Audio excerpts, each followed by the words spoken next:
Karena kembali di Bincang Pagi pemirsa, saya tadi masih punya utang kesempatan untuk Pak Priyo. Kedisiplinan anggota DPR harusnya berpangkal pada partai politik, Pak.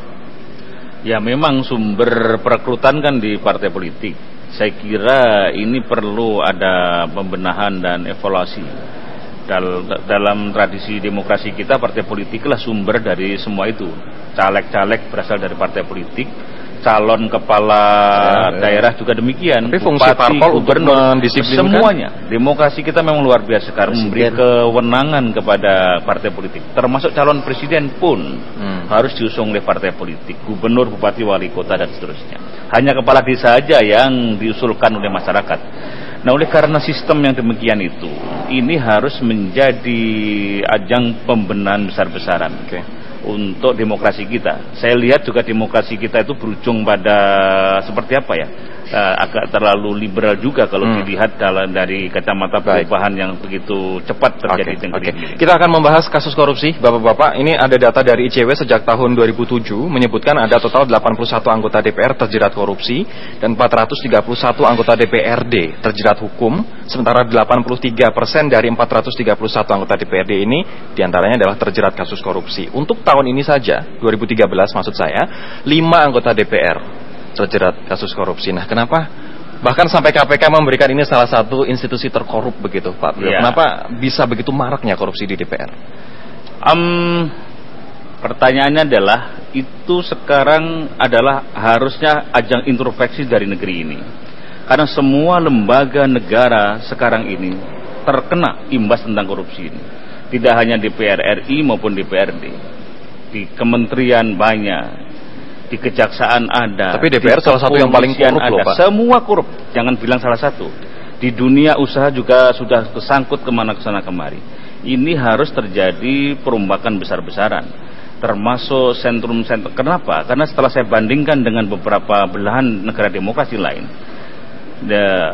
pemberantasan dan penegakan hukum, pemberantasan korupsi di negeri kita tergolong paling keras. Karena definisi korupsi pun sekarang kita perluas. Yang dulu itu dianggap sebagai kesalahan administratif, sekarang merujuk itu membiarkan itu dianggap korupsi. Sehingga ini yang menyebabkan seolah-olah jumlahnya besar. Soalnya besar. Tetapi negeri ini harus melewati masa itu.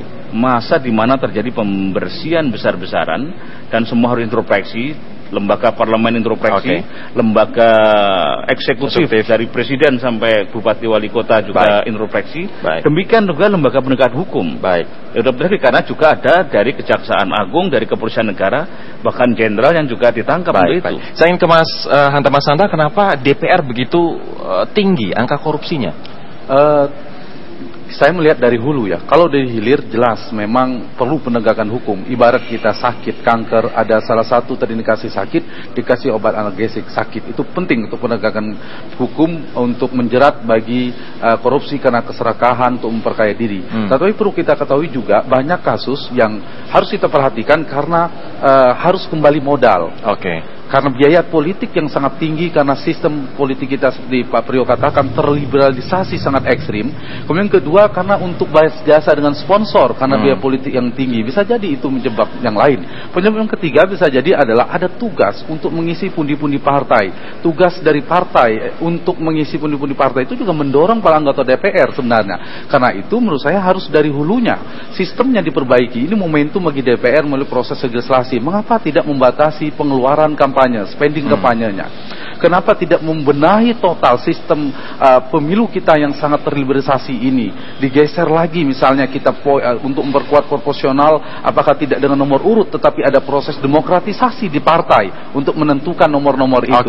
Ditambah proses seleksi caleg itu yang sangat harus kita akui, berdasarkan riset kita juga ada yang bersifat transaksional, harus menggunakan uang dan seterusnya. Ini yang mendorong. Karena itu sepanjang sel utama, sel kankernya tanda petik, penyebab utama di hulunya tidak dibereskan, tidak dibenahi, sulit kita seperti memotong kemudian muncul lagi. Tapi ada pendapat yang mengatakan, Mas Hanta, bahwa motivasi untuk menjadi anggota DPR sekarang bukan lagi pada cita-cita politik, tapi untuk mendapatkan kekuasaan dan uang serta pekerjaan. Setuju? Nah, ditambah lagi itu. Untuk itu ditambah lagi untuk partainya. Berarti kan semakin memperkuat, mendorong itu. Nah, ini yang saya kira komitmen partai yang kita tagih bersama agar relasi intim antara caleg, antara partai dengan pemilih itu tidak hanya terjadi menjelang pemilu seperti ini. Semua sibuk ke dapil. Harusnya relasi intim, kedekatan dengan publik itu dibangun sepanjang 5 tahun. Saya memimpikan, karena tema kita sangat optimisme menanti perubahan parlemen, ke depan itu yang dijumpai publik bukan minimarket di setiap kilometer kita menemukan, tapi kita menemukan posko-posko partai tempat publik mengadu persoalannya kepada partai politik untuk memperjuangkan di parlemen. Saya kira itu. Saya ingin ke Bang Batris sekarang. Bang Batris, partai yang mengiklankan katakan tidak pada korupsi pun akhirnya toh korupsi juga. Masyarakat sudah sakit hati begitu. Nah, bisakah kita mengharapkan partai baru untuk mengubah wajah parlemen? Begini, dari 560 tadi itu kan 81 yang kena. 81 itu saya pikir hampir 15% kali Mas ya, dari jumlah anggota dewan. Jadi saya pikir cukup besar. Nah, persoalannya kan komitmen ini tidak hanya sekedar hanya diiklankan. Kalau hanya diiklankan dia menjadi basa-basi. Dia menjadi lip service. Yang paling penting sekarang adalah sebenarnya kuncinya di partai politiknya. Ketika partai politiknya keras terhadap persoalan korupsi, maka saya pikir teman-teman di DPR yang merupakan perpanjangan tangan atau petugas partainya akan seberapa juga keras partai Anda pada korupsi, Pak? Dulu partai yang zaman dulu saja mengatakan sangat keras pada korupsi. Ya, artinya begini, memang ini kan harus diuji konsistensi, kemudian komitmen itu harus teruji sampai ke depan seperti apa. Tetapi satu hal bahwa sistem pun harus diperbaiki. Nasdem mencoba memperbaiki dari hulunya. Tadi kalau Mas Hanta sudah menyebut hulu dan hilir, memang persoalan yang ada di DPR itu adalah persoalan hilir dari sebuah sistem pemilunya, dari rekrutmen pencalekan oleh partainya, dari pola partainya memeras anggota dewan dari hulunya ya. Hulunya baru kemudian diuji. Pak Priyo terakhir silakan Pak. Yang jelas kita tidak boleh pesimis dan menyerah terhadap kondisi popeng-popeng politik kita sekarang ini. Karena mau nggak mau sebagai orang yang masih berpikir jernih, waras, mencintai republik, mencintai negeri ini, harus ada keterpanggilan di antara kita semua saja yang menyadari ini, harus ada perbaikan secara masif, harus ada pembenahan secara masif dari negeri ini. Bisa jadi kalau kita hitung-hitung sekarang ini, apakah tidak mungkin kita perhitungkan lagi demokrasi kita sekarang ini, politik kita sekarang ini sudah berjalan pada rel sesuai dengan budaya atau tidak? Saya melihat kita semakin tercerabut dari budaya-budaya luhur peninggalan moyang kita. Itu titik itu yang harus kita perhatikan juga. Terima kasih Bapak-Bapak atas dialog pagi hari ini. Kita harapkan saja wajah parlemen kita di 2014-2019 jauh lebih baik daripada sekarang ya. Dan demikianlah perbincangan kami pemirsa, dan kami akan kembali dengan bedah editorial Media Indonesia sesaat lagi.